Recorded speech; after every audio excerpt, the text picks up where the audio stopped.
Hello future doctors, कैसे हैं आप लोग। स्वागत है आप सबका हमारे आपके इस प्यारे से YouTube channel brain teaser biology में। आज आप लोग के लिए कोर्स तैयार किए हैं, सुनिएगा ज़रा कैसा है।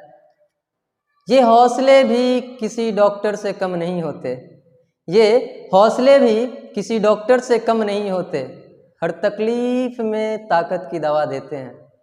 कैसा लगा हो? अच्छा लगा तो वीडियो को लाइक कीजिएगा, कमेंट करके बताइए कैसा लगा आपको, और वीडियो को शेयर करना ना भूलें, सब्सक्राइब कर दें चैनल को। आज हम लोग अपना टॉपिक चालू करते हैं। हम लोग ना क्या पढ़ रहे थे, क्लास 11th का टॉपिक पढ़ रहे थे, जिसमें हम लोग कहाँ तक पहुँच गए थे। 4 टॉपिक पढ़ना था, जिसमें से एक टॉपिक क्लास 11th के फर्स्ट चैप्टर पढ़ रहे थे ना। फर्स्ट चैप्टर पढ़ रहे थे इसका, the living world. The living world में हम लोग को टोटल 4 टॉपिक था। एक बार रिवाइज ही कर लेते हैं 4 टॉपिक क्या क्या था। पहला टॉपिक था व्हाट इज लिविंग, और ये टॉपिक हम लोग कंप्लीट कर चुके हैं। व्हाट इज लिविंग वाला टॉपिक कंप्लीट कर चुके हैं। दूसरा हम लोग को नोमेनक्लेचर, फिर है टैक्सोनॉमिकल कैटेगरीज,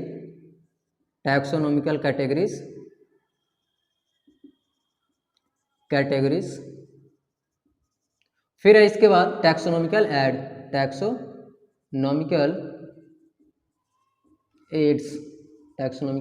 एड्स। तो हमने ये कंप्लीट कर लिया है व्हाट इज लिविंग वाला। आज हम लोग नोमेनक्लेचर पढ़ेंगे। नोमेनक्लेचर और टैक्सोनॉमिकल कैटेगरी को भी प्रयास यही रहेगा कि ये भी आज खत्म हो जाए आज के लेक्चर में, ठीक है। खत्म तो नहीं होगा लेकिन फिर भी स्टार्टिंग पॉइंट तक पहुंच जाए। आज हम लोग नोमेनक्लेचर पढ़ेंगे। नोमेनक्लेचर से पहले एक और टर्म है एनसीईआरटी, जहां से मतलब पूरा एक हेडलाइन बनाई है, diversity in the living world. उसी के अंदर नोमेनक्लेचर पढ़ाया है, टैक्सोनॉमिकल कैटेगरीज पढ़ाया है, ठीक है, और टैक्सोनॉमिकल ऐड भी उसी के अंदर है। तो पहले वहीं से स्टार्ट करते हैं, diversity in the living world से, ठीक है। चलिए इसके मिटा रहे हैं अभी, वहीं से स्टार्ट करते हैं जो टॉपिक एनसीईआरटी बनाया है, diversity in the living world से।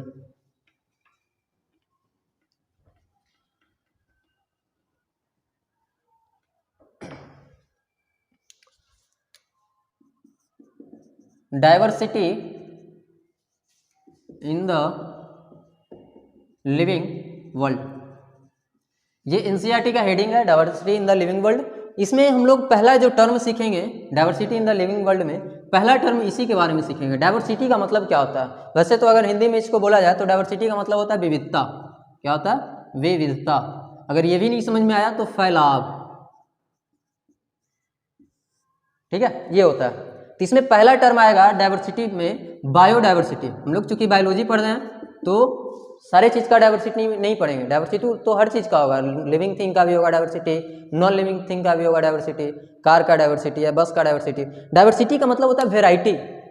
ये सिंपल भाषा में समझो, वेराइटी, कि किस चीज़ का कितना सारा वेराइटी है, और वैसे वैसे चीज़ या उससे डिफरेंट चीज़ कितना ज़्यादा फैला हुआ है। मान लीजिए एक बस को ले लें तो बस तो एक जैसा नहीं दिखता है ना। बस एक ही नहीं है, बहुत सारा बस होता है और बहुत सारे प्रकार का बस पाया जाता होगा। तो वो क्या है? बस का एक डाइवर्सिटी है, ठीक है। उसी तरह से हम लोग के लिविंग ऑर्गेनिजम्स में भी बहुत ज़्यादा डाइवर्सिटी है, उसी के बारे में पढ़ना है, ठीक है। तो उसको जहाँ पे हम लोग लिविंग ऑर्गेनिज्म का डाइवर्सिटी पढ़ेंगे उसके लिए एक टर्म यूज करते हैं, बायोडाइवर्सिटी। कौन सा टर्म यूज करते हैं? बायोडाइवर्सिटी। देखिए यहाँ पे इसको भी तोड़ दीजिए 2 भाग में, बायोलॉजी का ब्रेकडाउन कीजिए 2 भाग में, बायो और डाइवर्सिटी। दोनों का मतलब आप लोग को पता चल चुका है। डाइवर्सिटी का मतलब होता है विविधता या फैलाव, और बायो का मतलब क्या होता है? लाइफ। तो लिविंग में जितना विविधता है, लिविंग में जितने भी धरती पे लिविंग ऑर्गेनिजम्स हैं उनके अंदर कितना विविधता है, उसी को बोलते हैं बायोडाइवर्सिटी, ठीक है। तो इसके लिए डिफिनीशन क्या लिखेंगे? इट रेफर्स टू, यहाँ पे लिखें, it refers to number and type of living organisms on the earth।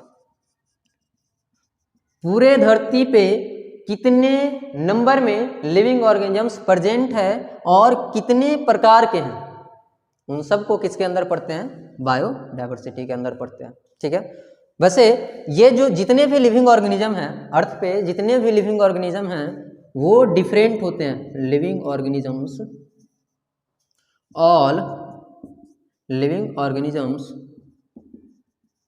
Are different in shape, size, anatomy,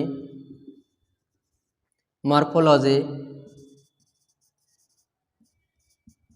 और क्या है, और क्या कह रहे बाबा, हैबिटेट्स, कलर, हैबिट्स, बहुत सारा चीज़ है। इन सब में ये कुछ ना कुछ डिफरेंट होते ही हैं। बहुत सारे तो ऐसे ऑर्गेनिज्म होते हैं जो सेम होते हैं बट उनके अंदर का एनाटॉमी चेंज होगा, कुछ ना कुछ तो डिफरेंट होता ही है। जितना भी धरती पे ऑर्गेनिज्म है, लिविंग ऑर्गेनिज्म, वो एक जैसे नहीं हो सकते, थोड़ा ना थोड़ा डिफरेंट होगा ही यार। जो क्लोन्स बनते हैं ना उनमें भी थोड़ा थोड़ा डिफरेंट आ जाता है। ठीक है, कलर में डिफरेंस होगा, मॉर्फोलॉजी में डिफरेंस हो सकता है, या फिर और क्या है, हाँ हैबिटेट्स है, हैबिटेट्स है, हैबिट्स है।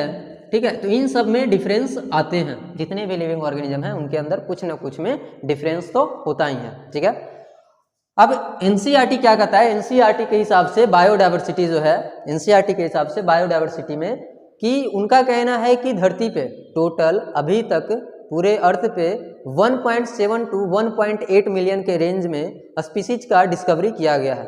मतलब उतना स्पीसीज डिस्क्राइब कर लिया गया है, उतना को ढूंढ लिया गया है। कितना कितना एनसीईआरटी बताता है? अकॉर्डिंग टू एनसीईआरटी, और वैसे कोई डाटा चेंज नहीं है, हर जगह यही मिलता है। एनसीईआरटी भी लिख लेते हैं, एनसीईआरटी में ये डाटा दिया गया है। एनसीईआरटी इसीलिए लिखे ना ताकि आपका फोकस वहाँ पे बना रहे, क्योंकि एनसीईआरटी हमारी माता है। जय माता की जय, एनसीईआरटी माता की। ठीक है, एनसीईआरटी के हिसाब से टोटल ऑर्गेनिज्म या स्पीसीज लिखते हैं, ऑर्गेनिज्म नहीं, total species discovered till now, अभी तक कितना? 1.7 to 1.8 million. Now in range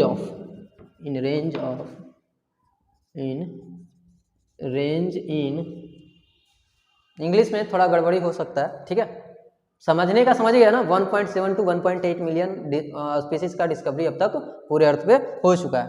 ठीक है, कितना का रेंज में? 1.7 टू 1.8 मिलियन। समझ में आ गया इतना?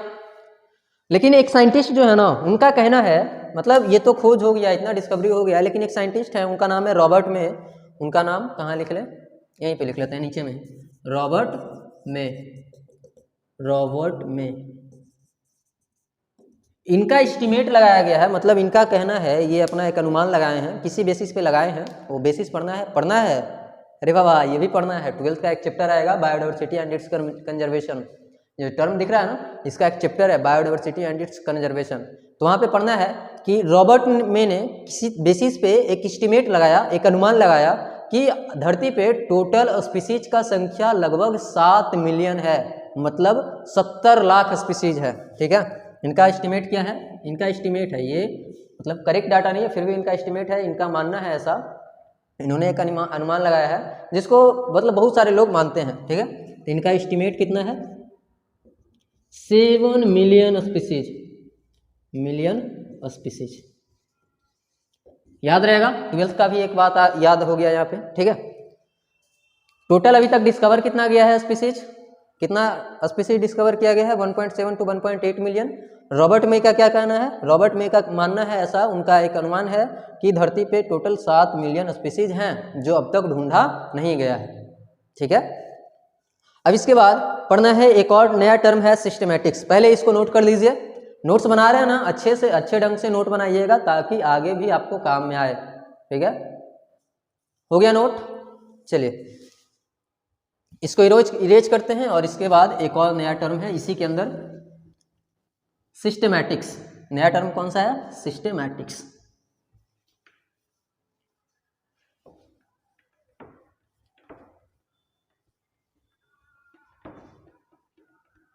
डाइवर्सिटी का मतलब समझ में आ गया, बायोडाइवर्सिटी का मतलब समझ में आ गया क्या होता है। बायोडाइवर्सिटी जीवों का विविधता, ठीक है।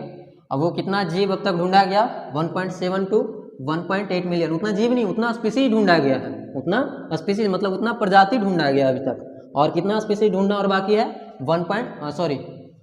सॉरी ढूंढना बाकी नहीं, कितना ढूंढ लिया गया, 1.7 टू 1.8 मिलियन के रेंज में। और रॉबर्ट मे का क्या कहना है कि धरती पे टोटल स्पीसीज कितना है, 7 मिलियन, ठीक है। सारा याद हो गया है। इन सब से नीट में क्वेश्चन बनता है भाई, इसीलिए याद करवा रहे हैं।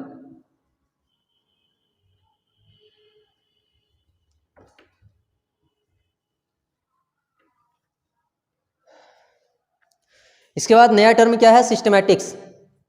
सिस्टमैटिक्स वीडियो का क्वालिटी अच्छा हो रहा है, चलिए बेटर है। सिस्टमैटिक्स, सिस्टमैटिक्स ये क्या होता है, इट इज द, लिख लेते हैं उसके बाद बताते हैं क्या होता है ये। It is the study of diversity of organisms and their comparative and evolutionary relationship।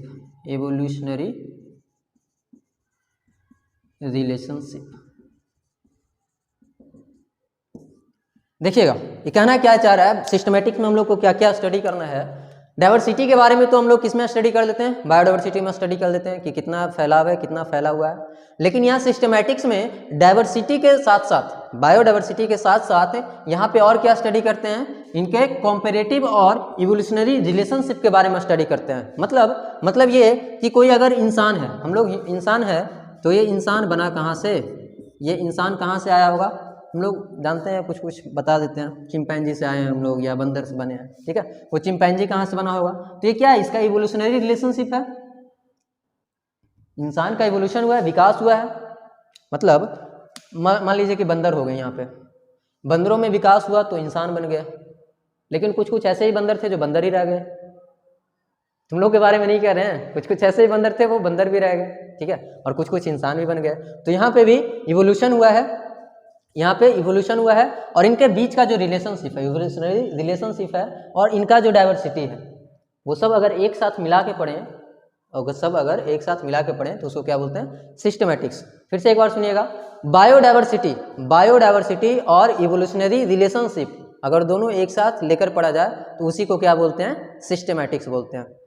याद हो गया है। चलिए अब इसके बाद हम लोग को एक टॉपिक है, तीन टर्म पढ़ना था biodiversity in the living world में, diversity in the living world में तीन टर्म पढ़ना था। पहला टर्म हम लोग क्या पढ़े थे, बायोडाइवर्सिटी, दूसरा टर्म आया सिस्टमैटिक्स, अब तीसरा जो टर्म है वो है टैक्सोनॉमी। तीसरा टर्म कौन सा है, टैक्सोनॉमी। ये क्या होता है, it is the study of identification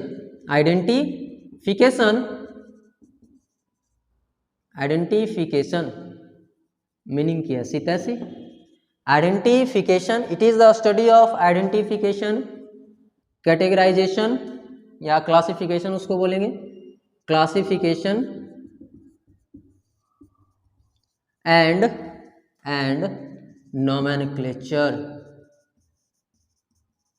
लीजिए आ गया आपका नोमेनक्लेचर, यही था ना दूसरा टॉपिक हमारा यही था, नोमेनक्लेचर वाला आ गया ना। अब यहीं से नोमेनक्लेचर से स्टार्ट करेंगे। चलिए पहले टैक्सोनॉमी वर्ड को समझ लेते हैं। टैक्सोनॉमी वर्ड होता है क्या है, ये क्या है, it is the study of identification, classification and nomenclature. जब किसी जीव का आइडेंटिफिकेशन करते हैं और उसको क्लासिफाई कर देते हैं, किसी ग्रुप में बांट देते हैं और उसका नामकरण कर देते हैं, तब उसी के बारे में जब स्टडी करते हैं हम लोग तो उसको क्या बोलते हैं, टैक्सोनॉमी बोलते हैं। अब पता है एनसीईआरटी में ना 2 वर्ड दिया गया, बच्चा सबको तो छोड़ो यार, हम खुद 11th में जब पढ़ते थे, 11th तो छोड़ो, इवन 12th में भी जब 11th का बुक देते थे ना, तो हमको वो 2 वर्ड आज तक समझ में नहीं आता, मतलब उस दिन तक समझ में नहीं, आज तो समझ में आ गया, तुम लोग को भी अच्छे से समझा देंगे, ठीक है। वो वर्ड क्या है, टैक्सा और टैक्सोन, टैक्सा और टैक्सोन। देखिए, यही वो दोनों चोर हैं जो चोरी करते थे, हमारे दिमाग को समझने नहीं देते थे कि है क्या हम। कुछ नहीं है, अकेले हुआ तो टैक्सा, ग्रुप में आया तो टैक्सोन। अगर वो चोर, ये चोर अकेले आया तो टैक्सा और ग्रुप में आया तो टैक्सोन। मतलब ये सिंगुलर वर्ड है और ये प्लूरल वर्ड है, ठीक है। टैक्सा का मतलब होता है ऑर्गेनिज्म का कोई भी एक कैटेगरी। जब हम टैक्सोनॉमिकल कैटेगरीज पढ़ेंगे ना तो उसमें 7 कैटेगरी पढ़ेंगे, उसमें 7 कैटेगरी पढ़ेंगे और उस कैटेगरी के अंदर भी बहुत सारे सब कैटेगरी आते हैं, ठीक है। तो वो नहीं, सॉरी, वो जो 7 कैटेगरी पढ़ेंगे तो वो कोई भी एक कैटेगरी लिख ही देते हैं। Taxonomic category, taxonomic categories, 7 taxonomic categories पढ़ेंगे। कैसे याद कैसे किए हैं वो याद का एक निमोनिक्स बनाया है, याद करिएगा। किंगडम फैला, फाइलम होगा, फाइला से किंगडम फैला कैलिफोर्निया तक। कैलिफोर्निया से, कैली से क्या हो जाएगा, क्लास हो जाएगा, कैलिफोर्निया से क्लास। किंगडम फैला कैलिफोर्निया तक, तक से कुछ नहीं होगा। ओबामा, ओबामा, ओहो, ओ से ऑर्डर, फिर गुस्से में, ओबामा फिर गुस्से में। एफ से क्या हो जाएगा, फैमिली, गुस्से में जी आएगा और एस आएगा, जी से हो जाएगा जीनस और एस से हो जाएगा स्पीसीज, ठीक है।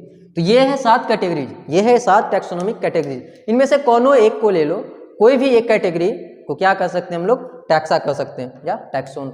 मतलब एक से ज़्यादा कैटेगरी को लेंगे तो क्या कहलाएगा, टैक्सोन कहलाएगा। अगर कोई भी एक कैटेगरी के बारे में जब हम स्टडी करते हैं तो उस स्टडी वाले एरिया या उस स्टडी को क्या बोलते हैं, क्या बोल देंगे, टैक्सा बोल देंगे। समझ में आ गया टैक्सा और टैक्सोन क्या होता है। टैक्सोन वैसे प्लूरल वर्ड है, सिंपली प्लूरल वर्ड इसको कर लो, इसको सिंगुलर वर्ड कर लो। ये सिंगुलर वर्ड है और ये प्लूरल वर्ड है।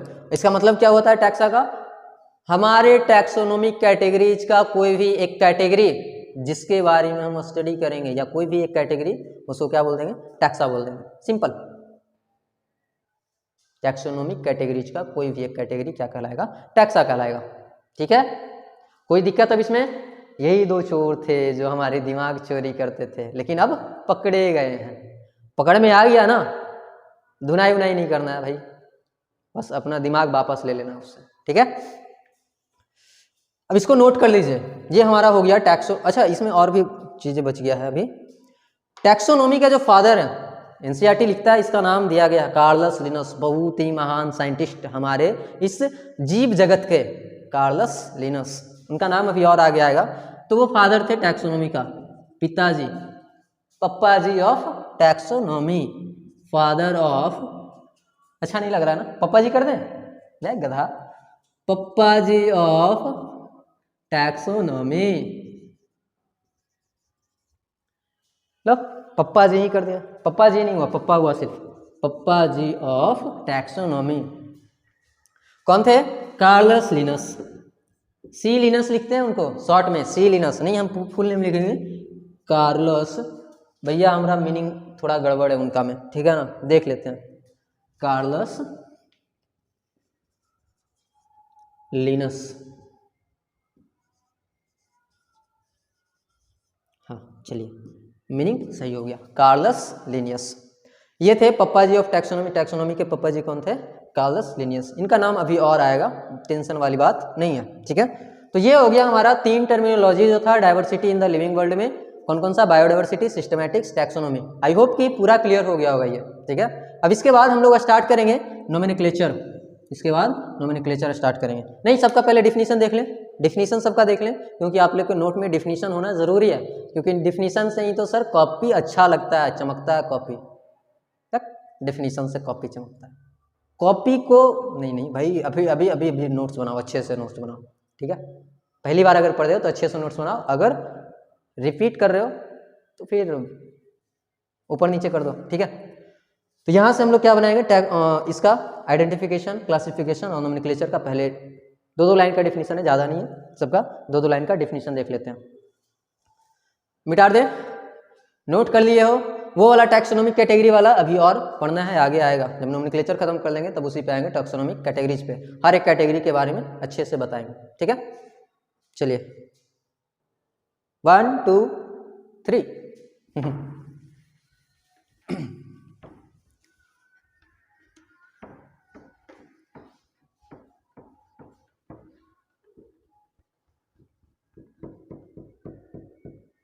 वो कोर्स याद है जो स्टार्टिंग में सुनाए थे?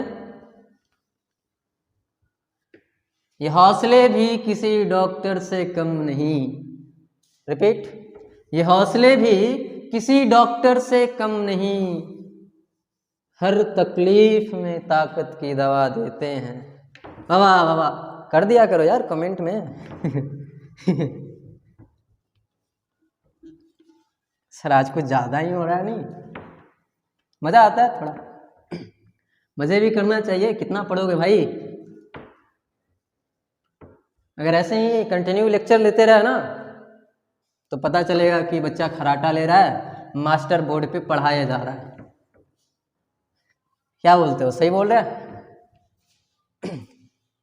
चलो हाँ, क्या पढ़ना था? हाँ डिफिनीशन था, सबका डिफिनीशन पढ़ लेते हैं एक एक करके। आइडेंटिफिकेशन का definition,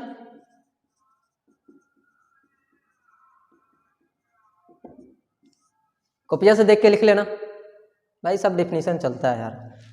correct description of organism prior to, correct description, correct description of organism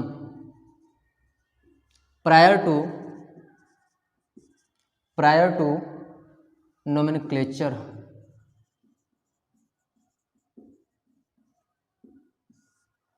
correct description of organism prior to nomenclature, nomenclature करने के लिए किसी ऑर्गेनिज्म का जो डिस्क्रिप्शन हम लोग निकालेंगे, डिस्क्रिप्शन मतलब उसका डिटेल्स, ऊपर दिख रहा है, दिखिए रहा होगा, ज़्यादा ऊपर है नहीं, हाँ दिख रहा है। डिस्क्रिप्शन का मतलब क्या? पूरा डिटेल्स, किसी भी ऑर्गेनिज्म का पूरा डिटेल्स निकालेंगे, किसके लिए? नामकरण करने के लिए, उसका नाम देने के लिए। बचपन में नहीं, हम लोग के यहाँ नहीं होता है, छोटे घराने में नहीं होता है। राजा महाराजाओं के टाइम पे क्या होता था, किसी राजा के घर बच्चा पैदा हुआ ना तो क्या होता था, उसके घर पंडित बुलवाया जाता था, पुरोहित को बुलवाया जाता था।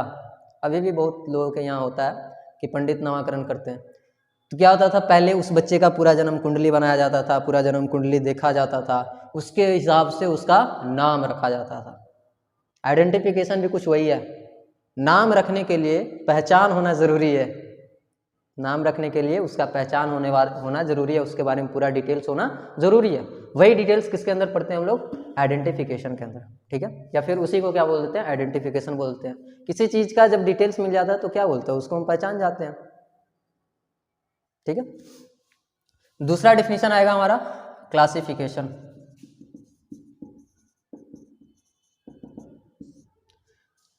Grouping of organisms, grouping of organisms into categories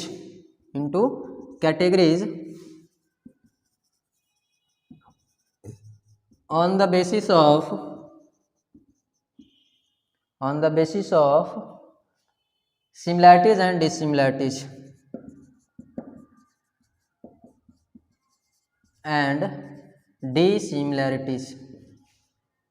ऐसा मत बोलना कि सर ये क्या पढ़ा रहे हैं, इतना फालतू का बोल रहा, तुम लोग के नोट्स बनाने के लिए पढ़ा, ठीक है।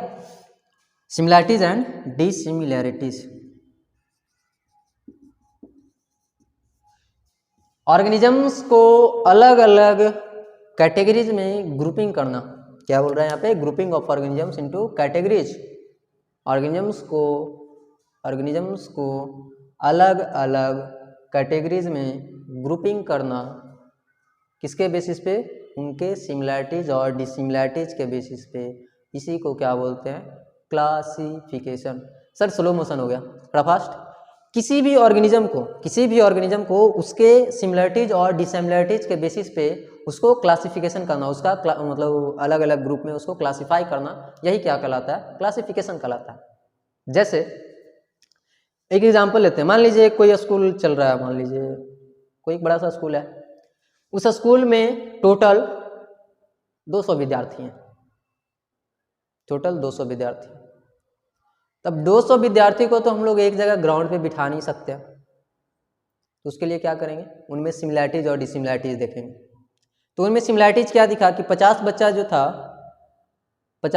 था वो था क्लास 8 का, नहीं तुम लोग के लेवल का लेते हैं, 50 बच्चा था क्लास 11th का, ठीक है। और उनमें से कुछ जो थे वो टीचर्स ही थे, बच्चा का बात नहीं, सारे मतलब स्कूल में टोटल पीपल्स का बात कर रहे हैं। तो उनमें टोटल 25 लोग जो थे वो टीचर्स के थे, कितना हो गया 75 हटा दिए, टोटल कितना पीपल था एक स्कूल में, टोटल लोग कितने थे 200 लोग थे।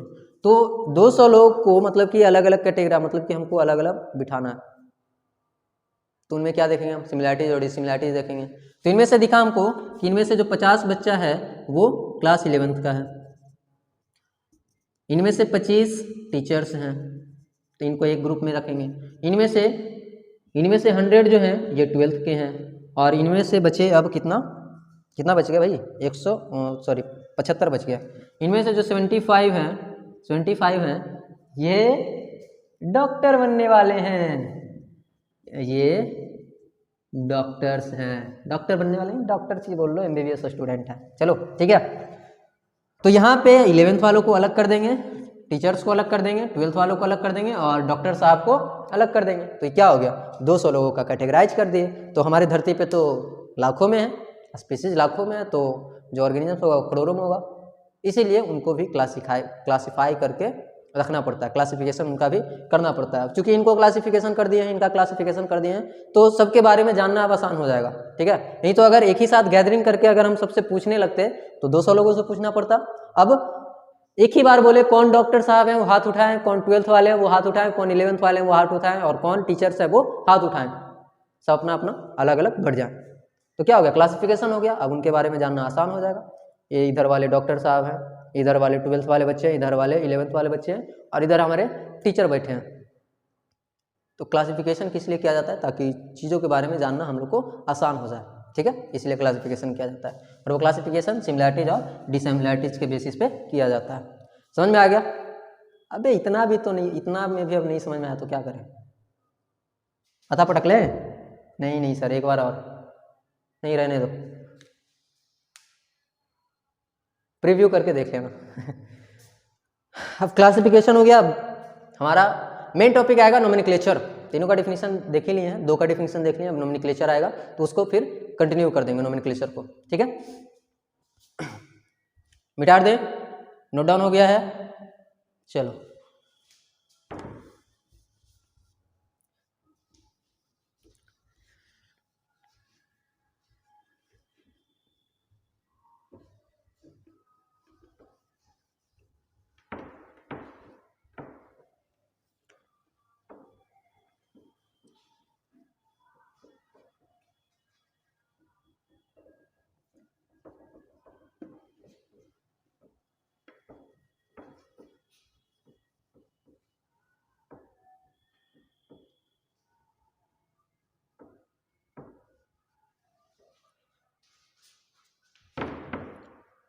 नेक्स्ट क्या आ जाएगा हमारा, नोमेनक्लेचर, और यही टॉपिक चलेगा आज, नोमेनक्लेचर का।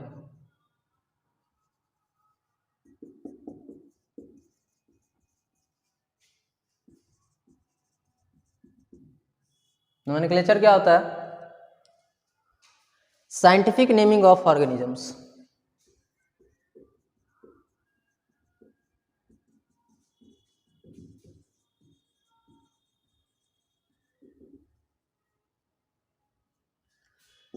जितने भी ऑर्गेनिजम्स हैं उनको क्या कर दिया जाए, उनका साइंटिफिक नेमिंग का नामकरण कर दिया जाए। जो साइंटिफिक नेमिंग का मतलब क्या हो, वैसा नाम जो पूरा वर्ल्ड एक्सेप्ट करे, एक्सेप्टेड बाय वर्ल्ड, पूरा दुनिया जिसको एक्सेप्ट करे उसी को साइंटिफिक नाम बोलेंगे। और जरूरी भी है कि एक वैसा नाम दे दिया जाए चीज़ों का और जीवों का, ऑर्गेनिजम्स का, एक ऐसा नाम दे दिया जाए जिसको पूरा दुनिया एक्सेप्ट करे, ठीक है, उसी को बोलते हैं साइंटिफिक नेम बोलते हैं। और इसी के लिए हम लोग को ये टॉपिक पढ़ना होता है, नोमेनक्लेचर, ठीक है। जैसे इसमें एग्जाम्पल लेते हैं, थोड़ा एग्जाम्पल लेकर बता देते हैं। जैसे आलू, हम लोग अपने भाषा में तो आलू ही कहते हैं, लेकिन यही आलू को जाके अमेरिका में बोलो कि भैया 2 किलो आलू दे दीजिए, आलू, समझेगा का? नहीं समझेगा। लोग क्या समझेगा? बहुत तो बहुत पोटैटो समझेगा। दूसरा नाइजीरिया चल जाओ, सीरिया चल जाओ, मतलब बहुत सारे अलग अलग देश चल जाओ, तो हर जगह तो आलू नहीं कहा जाता, पोटैटो नहीं कहा जाता होगा। तो ये आलू पोटैटो जो है कहीं कहीं कांदा भी कहा जाता है, कहीं कहीं कुछ और भी कहा जाता है। तो ये सब जो है ये सब रीजनल नेम है, रीजनल या फिर बोलो तो लोकल नेम है ये सब, ठीक है। ये सब को कॉमन नेम जिसको बोलते हैं। तो ये सब तो भैया चलेगा नहीं, हर देश तो इस नाम को नहीं जानता है। तो इसीलिए क्या किया गया कि जो भी चीज़ है, जो भी जितने भी ऑर्गेनिज्म है, जितने भी चीज़ है, उनको एक साइंटिफिक नाम दे दिया जाए, ताकि पूरा दुनिया उस साइंटिफिक के नाम से जान जाए कि हाँ वो भैया वो चीज़ मांग रहा है। अब कहोगे सर हमारे इंडिया में किसी को जाके बोलें कि आलू, आलू के लिए क्या होता है? आलू का साइंटिफिक नेम होता है क्या होता है भाई? सोलेनम, सोलेनम ट्यूबरेशम करके कुछ होता है, देख लें एक बार। ये नाम हो इधर उधर हो जाता है। आलू का क्या था, कहाँ गया रे आलू?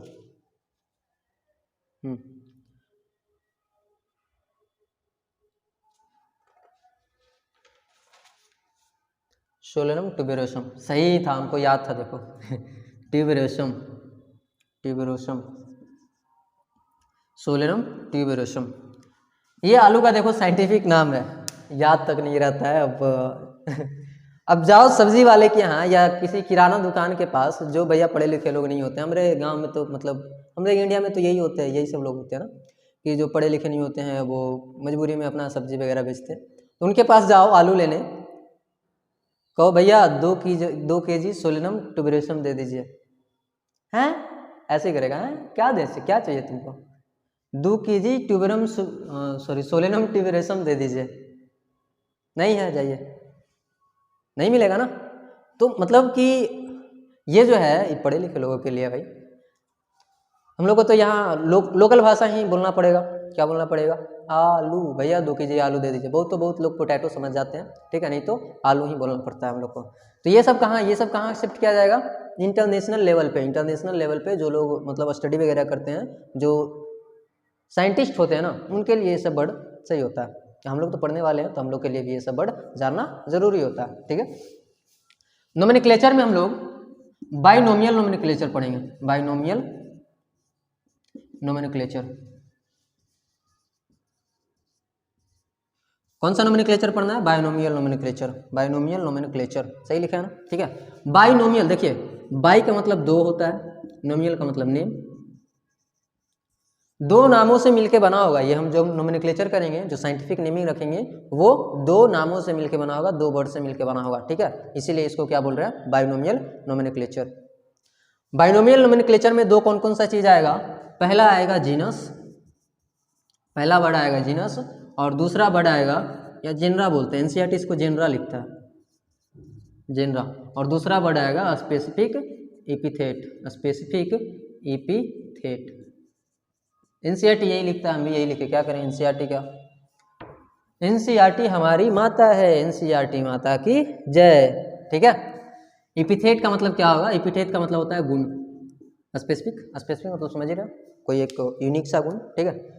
तो जब बाइनोमियल नोमेनक्लेचर करेंगे, 2 शब्द जो लिखा गया है यहाँ पे देखिए, सोलेनम और ट्यूबेरोसम। ट्यूबेरोसम वैसे हमको ये नहीं लिखना चाहिए था, ऐसे गलती हो जाएगा, इसको स्मॉल में लिखना चाहिए, रूल होता है भाई, रूल पढ़ेंगे। सोलेनम ट्यूबेरोसम में 2 वर्ड है, सोलेनम और ट्यूबेरोसम। सोलेनम जो होता है ये होता है जेनरा, ये क्या होता है? जेनरा। और ये होता है स्पेसिफिक एपिथेट, स्पेसिफिक एपिथेट होता है ये। और इसको हम लोग ठेठ भाषा में क्या बोल देते हैं? स्पीसीज का नाम है ये, इधर स्पीसीज का नाम है और इधर जीनस का नाम है, ठीक है। तो 2 वर्ड से मिलकर बना होता है, कोई भी बाइनोमियल नोमेनक्लेचर जो होता है उसमें 2 वर्ड होता है, एक जीनस होता है और दूसरा स्पीसीज होता है, ठीक है। अब इसमें क्या क्या रूल है इसका पढ़ेंगे, rules, some rules for binomial nomenclature, for binomial nomenclature. Binomial nomenclature के लिए कुछ कुछ रूल पढ़ेंगे हम लोग, ठीक है। 3 रूल होगा, 3 या 4 रूल होगा जिसके अंदर बाइनोमियल नोमेनक्लेचर के अंदर। पहला रूल है कि इसको कौन से लैंग्वेज में होता है? ये लैटिन लैंग्वेज में लिखा जाता है, written in Latin language.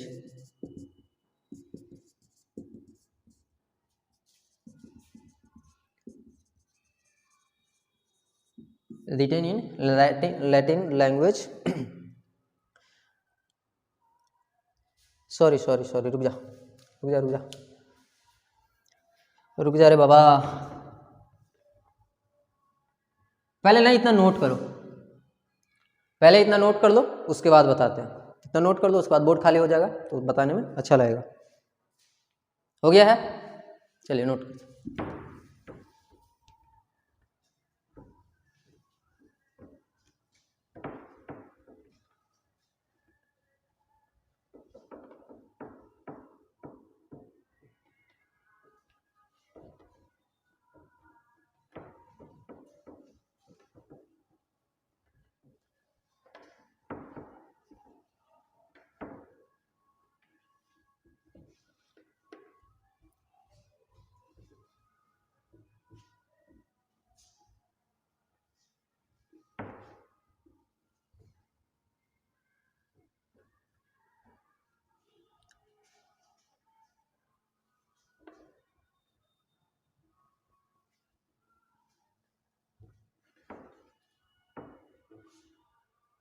देखिए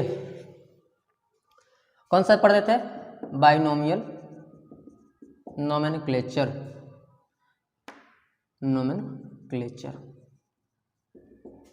इसमें कितना शब्द आता है, 2 शब्द।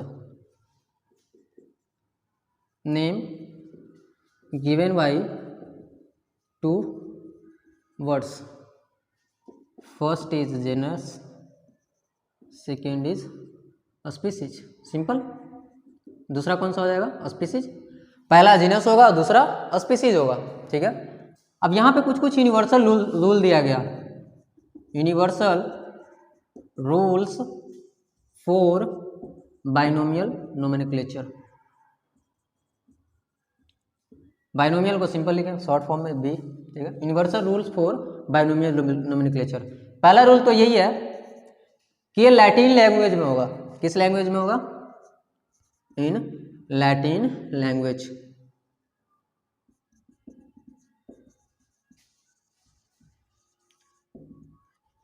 इन लैटिन लैंग्वेज, चाहे कोई भी देश से वो ऑर्गेनिज्म मिला हो, चाहे कोई भी देश से वो ऑर्गेनिज्म मिला हो, मतलब जिसका नामकरण हमको करना है, चाहे वो कोई भी देश से मिला हो, उसको किस लैंग्वेज में लिखेंगे, उसका नाम किस लैंग्वेज में लिखेंगे, लैटिन लैंग्वेज में। Irrespective of the origin of organism. वो ऑर्गेनिज्म चाहे किसी भी देश से मिला हो, मान लीजिए कि हम लोग के इंडिया में, भारत में कोई ऐसा ऑर्गेनिज्म मिला जो नया था एकदम, उसका हमको नामकरण करना है, तो उसका नाम किस में हम लोग लिखेंगे, उसका नाम लिखा जाएगा लैटिन लैंग्वेज में ही लिखा जाएगा। ठीक है, और लैटिन लैंग्वेज में लिखा जाएगा, चाहे वो कहीं से भी ऑरिजिन हुआ हो, चाहे वो कहीं का भी ऑर्गेनिज्म हो। अभी क्या बोले कि इंडिया में अगर कोई भी ऑर्गेनिज्म इंडिया में मिला हो, उसका अगर नामकरण भी करना हो ना, तब भी उसको लैटिन में ही लिखा जाएगा, क्योंकि यही इसका भाषा होता है लिखने का। ये यूनिवर्सल रूल है।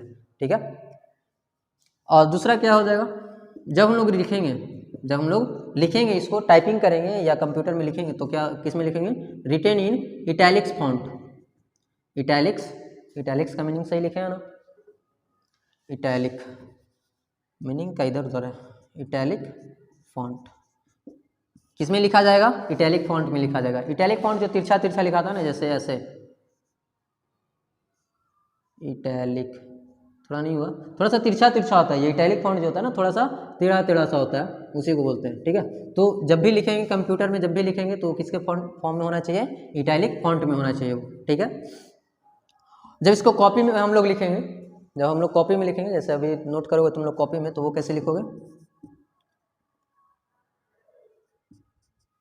When hand retain. तो हम लोग तो इटैलिक फॉन्ट लिख नहीं सकते हैं, उतना तिरछा तो लिखने आता नहीं है। वेन हैंड रिटेन, तो कैसे लिखेंगे वो, हैंड रिटेन जब करेंगे तो लिखेंगे both word are separated and underlined. Both words are separated and underlined. And underlined.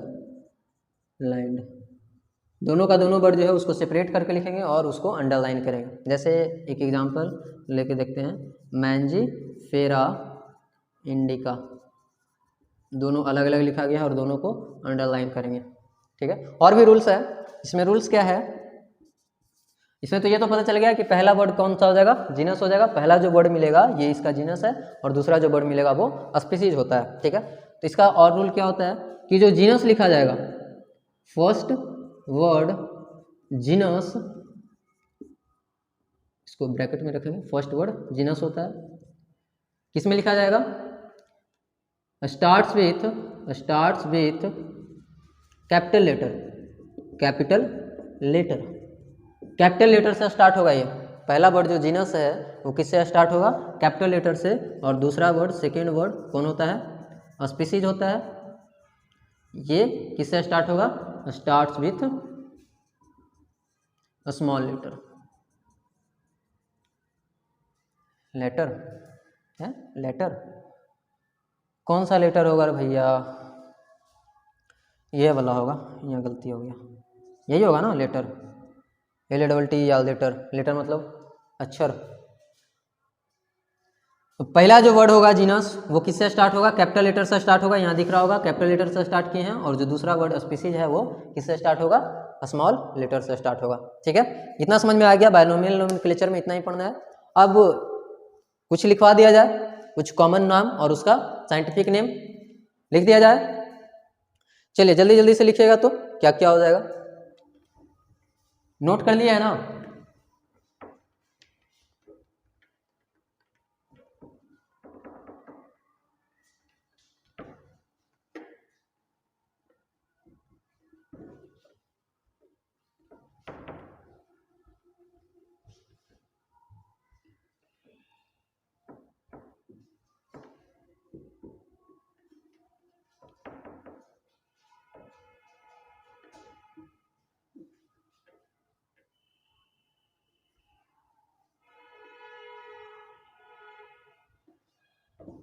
मिटाने में प्राण निकलता है यार, मिटता नहीं है जल्दी। भिगा दो तो 2 बार मिटाना पड़ता है, एक बार भीग जाए तो उसको फिर सुखाना पड़ता है, और सूखे कपड़ों से मिटता नहीं है। हाँ, क्या पढ़ना है, कुछ कॉमन नाम पढ़ना और उसका स्पेसिफिक नाम पढ़ना। सम नहीं दिख रहा होगा ऊपर, पक्का नहीं दिख रहा होगा। Some common name and scientific name and their scientific name. कुछ कॉमन नाम पढ़ेंगे और उसका साइंटिफिक नाम पढ़ेंगे। ठीक है, इधर एक साइड लिखेंगे कॉमन नेम, एक साइड लिखेंगे scientific name. Scientific name 2 part में होगा। पहला 2 वर्ड इसके लिए लिखा जाएगा, जीनस, पहला वर्ड कौन सा हो जाएगा, जीनस हो जाएगा, और दूसरा स्पीसीज हो जाएगा। ठीक है, पहला हम लोग लेते हैं मैन। ठीक है, मैन के लिए, मैन को साइंटिफिक नेम, मैन का साइंटिफिक नेम होता है होमो सैपियंस। तो होमो वर्ड ये जीनस हो जाएगा और कैपिटल से स्टार्ट होगा, सैपियंस वर्ड ये स्पीसीज हो जाएगा, स्मॉल से स्टार्ट होगा। समझ में आ गया, होमो सैपियंस। ठीक है, दूसरा हम लोग लेंगे लायन। इसमें हो जाएगा पैंथेरा लियो। लियो में आईओ होगा या ईओ होगा, आईओ होगा, मेरे हिसाब से आईओ होना चाहिए। हाँ, लायन वैसे ही होता ना, ये हो जाएगा लायन, पैंथेरा लियो। ओ सॉरी, ये किस में होगा, स्मॉल में, और इसको अंडरलाइन भी करना है भाई साहब, याद है ना, अंडरलाइन करना है। हम लोग हैंड रिटेन है ना, थोड़ी ना हम लोग टाइपिंग कर रहे हैं इस पे तो हैंड रिटेन ही है हमारा। तो ये पैंथेरा पैंथेरा लियो। फिर हम ले लेते हैं डॉग का होता है क्या, कैनिज फैमिलियरिस। डॉग का क्या हो जाएगा, कैनिज फैमिलियरिस, इसको भी अंडरलाइन कर लो, फैमिलियरिस। सही लिख रहा है, फैमिलियरिस का मीनिंग फैमिलियरिस। ठीक है, इसको भी अंडरलाइन करेंगे हम लोग। अंडरलाइन तो करना ही करना है, क्योंकि हम लोग हैंड रिटन लिख रहे हैं, तो जितना भी हम लोग साइंटिफिक नेम लिखेंगे उसको अंडरलाइन करना है। फर्स्ट वर्ड कैपिटल से, सेकंड वर्ड स्मॉल से स्टार्ट होगा, ठीक है। फिर ओनियन है, ओनियन, ओनियन का क्या हो जाएगा? एलियम सेपा, एलियम सेपा, सेपा सी से होगा या एस से होगा? अरे बाबा कंफ्यूजन है, देख लेना थोड़ा सा, मीनिंग में थोड़ा सा गड़बड़ है। एलियम सेपा नहीं, एस से होगा, सी से, एलियम सेपा, ठीक है, अंडरलाइन कर लेंगे। फिर नेक्स्ट आ जाएगा हमारा वेट, वेट, वेट का होता है Triticum sativum, Triticum sativum, underline, ठीक है। नेक्स्ट आ जाएगा ब्रिंजल, ब्रिंजल, इसका होता है सोलेनम, सोलेनम, सोलेनम मिलोंजिना, सोलेनम मिलोंजिना, मिलोंजिना का एम छोटा होगा, मिलोंजिना। तो इसी प्रकार से और भी एक दो है, सब लिख देते हैं। इसके बाद आ जाएगा रोज, रोज का क्या हो जाएगा? रोज का हो जाएगा रोज इंडिका, रोज, रोज का हो जाएगा रोज इंडिका, इंडिका, इंडिका। मैंगो का तो अभी लिखवा ही दिए, मैंजीफेरा इंडिका होता है मैंगो का, वो नहीं लिखवा रहे हैं। और है क्या? और पीजन है, पीजन, पीजन का हो जाएगा, पीजन का हो जाएगा Columba, Columba Livia, Columba Livia.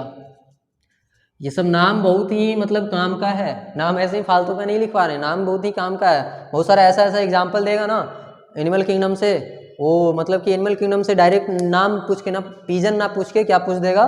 Columba Livia पूछ देगा, ठीक है।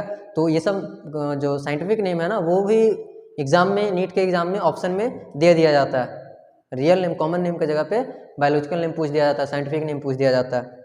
और भी है, जैसे पिजन हो गया, कोलंबा लीविया, और फ्रॉग का लिख लेते हैं, फ्रॉग का आई होप आप लोग को याद होना चाहिए, राना टिग्रीना, राना टिग्रीना। हो सकता है टिग्रीना का मीनिंग गलत हो, कोई दो राय नहीं है, राना टिग्रीना हो गया। नीचे वाला दिख नहीं रहा, तो ऐसा कैमरे को नीचे कर लें, दिखेगा। चलिए अब दिख रहा है अच्छे से, अच्छे से दिख रहा है ना। तो आज का लेक्चर यहीं तक रहने देते हैं। अगले दिन हमारा ये जो चैप्टर है खत्म हो जाएगा, अगले दिन हमारा ये चैप्टर खत्म हो जाएगा, द लिविंग वर्ल्ड। उसके बाद हम लोग स्टार्ट करने वाले हैं बायोलॉजिकल क्लासिफिकेशन, मतलब ये पूरा का पूरा 4 यूनिट खत्म कर लेंगे। उसके बाद फिर अगर इधर उधर करना हो सीक्वेंस एनसीईआरटी का तो कर सकते हैं। कल ये चैप्टर समाप्त हो जाएगा, द लिविंग वर्ल्ड वाला। आज के लिए इतना ही। कल हम लोग पढ़ेंगे टैक्सोनॉमिकल कैटेगरी पढ़ेंगे, टैक्सोनॉमिकल एड्स के बारे में पढ़ेंगे। बने रहिए हमारे साथ। वीडियो अच्छा लगा हो तो लाइक कीजिए, सब्सक्राइब कीजिए चैनल तो सब्सक्राइब आई होप के कर लिए होंगे, बोलना नहीं पड़ेगा, ठीक है। और शेयर जरूर कीजिए, अपने दोस्तों तक पहुंचाइए, अपने आसपास के लोगों तक पहुंचाइए, ठीक।